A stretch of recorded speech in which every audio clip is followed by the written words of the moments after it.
दोस्तों, सच्चे हृदय से कमेंट बॉक्स में लिखें राधे राधे। तो भगवान कृष्ण का जन्म भाद्रपद माह की कृष्ण पक्ष की अष्टमी तिथि को हुआ था। इस शुभ तिथि को भगवान कृष्ण के जन्म उत्सव के रूप में मनाया जाता है और इसे जन्म अष्टमी कहा जाता है। जन्माष्टमी भारत के हर कोने कोने में बड़े उत्साह के साथ मनाते हैं। इस पर्व को विदेशों में रहने वाले नागरिक भी बड़े धूमधाम के साथ मनाते हैं। दोस्तों, मान्यता है कि इस दिन पूरे श्रद्धा भाव से पूजा व्रत आदि करने से भगवान सबकी मनोकामनाएं पूरी करते हैं। और वहीं अगर जिन लोगों की कुंडली में चंद्रमा अगर कमजोर होता है तो उनके लिए यह व्रत बहुत ही शुभ और फायदेमंद होता है। संतान प्राप्ति के लिए जन्म अष्टमी का व्रत रखना बहुत ही शुभ और मंगलकारी माना जाता है। माना जाता है कि जो भी स्त्री जन्म अष्टमी के दिन भगवान लड्डू गोपाल को झूला झुलाती है तो उसके शीघ्र ही विवाह के योग्य बन जाते हैं और संतान होने में विलंब नहीं होता। ऐसे में जन्म अष्टमी का व्रत अवश्य रखें, शीघ्र ही सारे काम बन जाते हैं। दोस्तों, जन्म अष्टमी की पूजा मध्य रात्रि की जाती है, इसलिए इस साल भगवान श्री कृष्ण का जन्म उत्सव 6 सितंबर 2000 पर बुधवार को मनाया जाएगा। इस दिन भगवान श्री कृष्ण का 5250 बार जन्म उत्सव मनाया जाएगा। दोस्तों, जन्म अष्टमी 2023 पूजा का शुभ मुहूर्त 6 सितंबर 2023 दिन बुधवार को रात 11:57 से 12:42 के बीच जन्म अष्टमी की पूजा की जाएगी। आपको बता दें, कंगना का जन्म रोहिणी नक्षत्र में मध्य रात्रि में हुआ था। 6 सितंबर को रोहिणी नक्षत्र की शुरुआत सुबह 9:20 से हो रही है। अगले दिन 7 सितंबर को सुबह 10:25 पर इसका समापन हो जाएगा। वहीं जन्म अष्टमी व्रत का पारण 7 सितंबर को सुबह 6:02 या शाम 4:14 के बाद किया जा सकेगा। दोस्तों, वहीं ग्रस्त और वैष्णव संप्रदाय के लिए जन्म अष्टमी तिथि आपको बता दें, ग्रस्त और वैष्णव संप्रदाय के लोग अलग अलग दिन कृष्ण जन्माष्टमी मनाते हैं।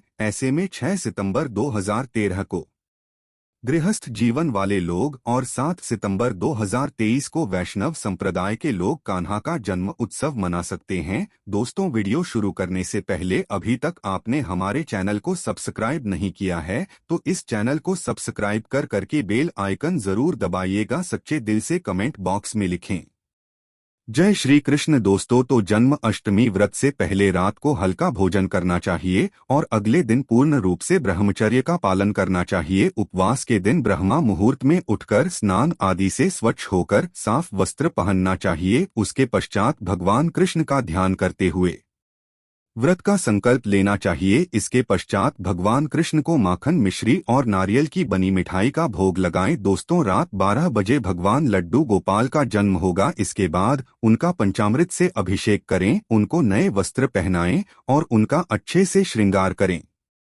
भगवान का चंदन से तिलक करें और उनके भोग में तुलसी का पत्ता अवश्य मिलाएं। भगवान कृष्ण की पूजा में जब तक तुलसी का पत्ता शामिल न हो तब तक व्रत हमेशा अधूरा ही रहता है। इसके बगैर आप भगवान कृष्ण को प्रसन्न नहीं कर सकते। तुलसी के बगैर जन्म अष्टमी का पर्व भी हमेशा अधूरा ही रहता है। दोस्तों, नंद के आनंद भयो जय कन्हैया लाल की कहकर भगवान लड्डू गोपाल को झूला झुलाई। इसके पश्चात भगवान कृष्ण की शुद्ध देसी घी के दीपक और धूप बत्ती से आरती करें। दोस्तों, जन्म अष्टमी की पूजा में भगवान का श्रृंगार भी बहुत अहम माना जाता है। आज हम आपको 8 ऐसी वस्तुओं के बारे में बताने जा रहे हैं जो भगवान लड्डू गोपाल को अति प्रिय है। अगर आप भी भगवान कृष्ण की असीम कृपा प्राप्त करना चाहते हैं तथा माता लक्ष्मी की कृपा प्राप्त करना चाहते हैं, अपनी मनोकामना को पूर्ण करना चाहते हैं, तो जन्माष्टमी आने से पहले ही इन वस्तुओं को अपने घर पर अवश्य लेकर आए। अगर आप इन सभी वस्तुओं को घर में नहीं ला सकते हैं तो कम से कम आप इनमें से कोई भी एक वस्तु घर में अवश्य लेकर आए और भगवान श्री कृष्ण को यह वस्तु अवश्य अर्पित करें। दोस्तों, नंबर 1 भगवान लड्डू गोपाल की अति प्रिय वस्तु है मोर पंख। कहा जाता है कि राधा रानी के महल में बहुत मोर हुआ करते थे। जब भगवान श्री कृष्ण की बांसुरी की धुन पर नृत्य करती थी तो उनके साथ वे मोर नाचा करते थे। एक दिन किसी मोर का पंख जमीन पर गिर गया, जिसे तुरंत उठाकर भगवान श्री कृष्ण ने अपने मस्तक पर सजा लिया। भगवान कृष्ण के मस्तक पर सजा मोरपंख राधा रानी के प्रेम की निशानी मानी जाती है। इसीलिए भगवान लड्डू गोपाल के जन्म उत्सव की पूजा में मोर पंखों से उनकी हवा किए जाने का चलन है, इसीलिए जन्म अष्टमी पर मोर पंख अवश्य घर में लाना चाहिए। दोस्तों, एक अन्य कथा के अनुसार देवी राधा हर दिन पोती मंदिर के पास मोरों को दान देने जाती थी। एक बार जब देवी राधा वहां पहुंची तो वहां पर एक भी मोर नहीं था। राधा रानी उदास हो गई। कहना ने देवी राधा को प्रसन्न करने के लिए स्वयं और रूप धारण कर लिया और वहां पहुंच गए। राधा रानी कहना का यह रूप देखकर बहुत प्रसन्न हुई। दोस्तों, मूर्ति मंदिर में मूर्त रूप में आज भी राधा कृष्ण की पूजा होती है, इसीलिए भगवान श्री कृष्ण को प्रसन्न करने के लिए जन्म अष्टमी की पूजा में मोरपंख अवश्य ही शामिल करना चाहिए। हिंदू मान्यताओं के अनुसार घर में मोरपंख का प्रयोग करने से अमंगल टल जाता है। विशेष रूप से कहा जाता है कि मोरपंख से बुरी आत्माएं पास नहीं आती। मोरपंख को भगवान लड्डू गोपाल ने अपने मुकुट पर स्थान दिया तथा सम्मान दिया। वास्तु के अनुसार मोरपंख घर से अनेक प्रकार के वास्तुदोष को दूर करता है और मोरपंख सकारात्मक ऊर्जा को अपनी ओर खींचता है। मोरपंख मोर के बाजू से अलग होने के बाद भी जीवित रहता है, तभी तो इसका सकारात्मक असर अपना काम तेजी से करता है। दोस्तों, दूसरी चीज है बांसुरी। भगवान राम की पहचान धनुष है।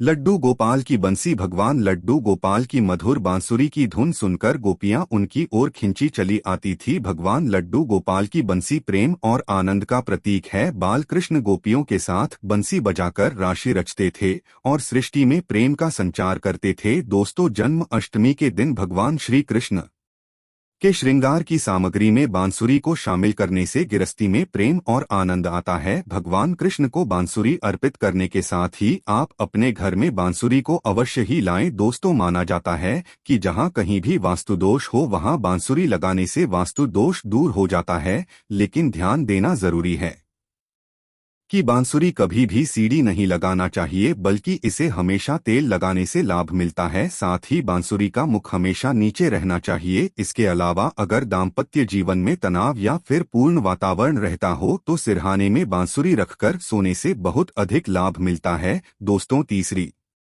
चीज है मोर मुकुट। ज्योतिषीय गणना के अनुसार ऐसा माना जाता है कि भगवान कृष्ण की कुंडली में कालसर्प योग था, इसीलिए वे सदैव अपने मुकुट पर मोर का पंख हमेशा धारण करते थे। मोर और सिर्फ में भीषण से टूटा होती है, इसीलिए मस्तक पर मोर मुकुट धारण करने से कालसर्प दोष का योग कम होता था। भगवान की पूजा में उन्हें मोर मुकुट पहनाने से कालसर्प दोष का प्रभाव दूर हो जाता है। दोस्तों, चौथी चीजें माखन मिश्री। नंदलाल गोपाल को माखन अति प्रिय है। कहते हैं जिस रात लड्डू गोपाल का जन्म हुआ उस रात नंदगांव की गोपियों ने सपने में देखा था कि लड्डू गोपाल माखन मांग रहे हैं।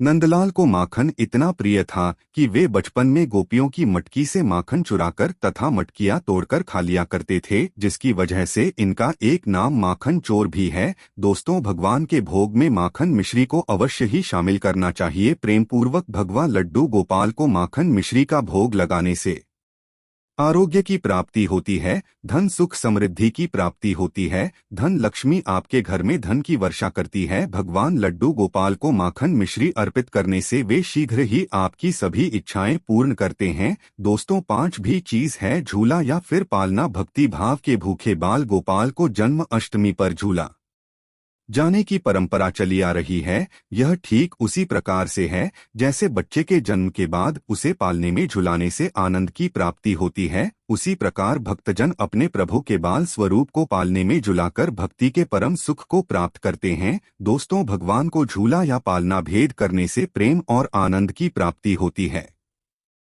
और एक नारी को भगवान लड्डू गोपाल की तरह ही एक सुंदर पुत्र की प्राप्ति होती है, जो कि ऐसा बालक भगवान लड्डू गोपाल की तरह ही मनमोहक होता है, सुंदर होता है, आकर्षण से भरा होता है। दोस्तों, छोटी चीज है पीले वस्त्र। जन्म उत्सव के भक्त भगवान के बाल स्वरूप को पंचामृत से स्नान कराने के पश्चात पीले रंग के नए वस्त्र पहनाए जाते हैं। अगर आप भी इस बार जन्म अष्टमी का पर्व मनाने वाले हैं तो आप पूजा की सामग्री में पीले रंग के वस्त्रों को अवश्य ही शामिल करें। पीली चीजें अवश्य शामिल करें। भगवान को पीतांबर बस्तर अति प्रिय है, यह प्रेम और वैराग्य के प्रतीक है। दोस्तों, साथ भी चीज है भगवान लड्डू गोपाल का निवास।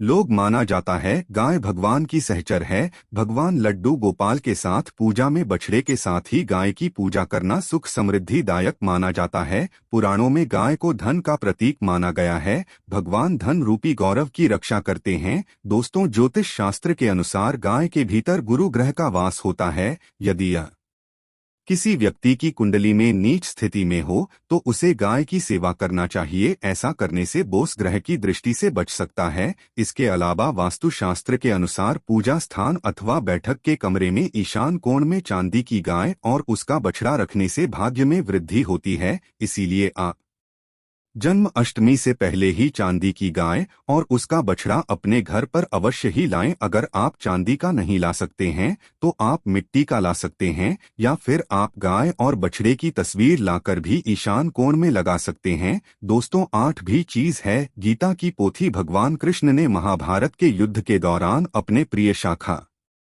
और पांडवों में श्रेष्ठ धनुर्धर अर्जुन को गीता का उपदेश दिया था। गीता मुंह से निकल के संसार को देखने का मार्ग बताती है। इसे भगवान श्री कृष्ण की वाणी कहते हैं, जो मनुष्य को मुक्ति का मार्ग और कर्म पथ पर चलने का ध्यान देती है। दोस्तों, इसीलिए भगवान की पूजा में गीता की पोथी जरूर रखनी चाहिए और रात जागरण करते हुए गीता का पाठ हर हाल में अवश्य करना चाहिए। जन्म अष्टमी के शुभ अवसर पर भगवान लड्डू गोपाल की असीम कृपा प्राप्त करने के लिए आप जन्माष्टमी से पूर्व ही इन चीजों को अपने घर पर अवश्य ही लेकर आए और उन्हें भगवान की पूजा में शामिल करें। ऐसा करने से आपको भगवान लड्डू गोपाल की असीम कृपा प्राप्त होगी।